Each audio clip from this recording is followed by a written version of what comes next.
Rear admiral Abdul Aleem نے پاک بحریہ کے نئے کمانڈر کوسٹ کی حیثیت سے ذمہ داریاں سنبھال لیں۔ تبدیلی کمانڈ کی پروقار تقریب آج PNS اقبال میں منعقد ہوئی۔ بحیثیت commander coast rear admiral Abdul Aleem ساحلی پٹی اور کریکس ایریا میں قائم پاک بحریہ کے تمام یونٹس اور تنصیبات کے انچارج ہوں گے۔ علاوہ ازیں وہ پاک بحریہ کے اسپیشل سروسز گروپ اور پاک میرینز کے بھی سربراہ ہوں گے۔ ریئر ایڈمرل عبدالعلیم نے 1984 میں پاک بحریہ کی آپریشن برانچ میں کمیشن حاصل کیا۔ Rear admiral Abdul Aleem command and staff appointments کا وسیع تجربہ رکھتے ہیں۔ آپ بین الاقوامی کاؤنٹر پائریسی ٹاسک فورس 151 کی کمان کے ساتھ ساتھ پاک بحریہ کے disaster squadron guides missile disaster کی کمان کر چکے ہیں۔ Rear admiral Abdul Aleem deputy chief of naval staff, Pakistan navy war college کے کمانڈنٹ اور فلیگ آفیسر سی ٹریننگ جیسی اہم خدمات بھی انجام دے چکے ہیں۔ Rear admiral Abdul Aleem PN war college, national defence university Islamabad اور نیول وار کالج امریکہ سے گریجویٹ ہیں۔ ان کی گراں قدر خدمات کے اعتراف میں ریئر ایڈمرل عبدالعلیم کو ہلال امتیاز سے نوازا گیا۔ نئی قیادت سنبھالنے کے بعد نومنتخب کمانڈر کوسٹ کو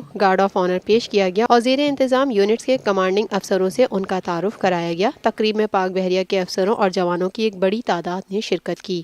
پاکستان ہم سب کا، ہم سب کا، ہم سب کا پاکستان، ہم سب کا، ہم سب۔ میں سعید اختر، تصور سے تصویر تک ہم سب کا پاکستان۔ ہم زندہ قوم ہے، تابندہ قوم ہے، ہم سب کی ہے پہچان، ہم سب کا پاکستان۔ ہماری ترقی اور خوشحالی کا راز انصاف اور قانون کی بالادستی میں ہی ہے، ہم سب کا پاکستان۔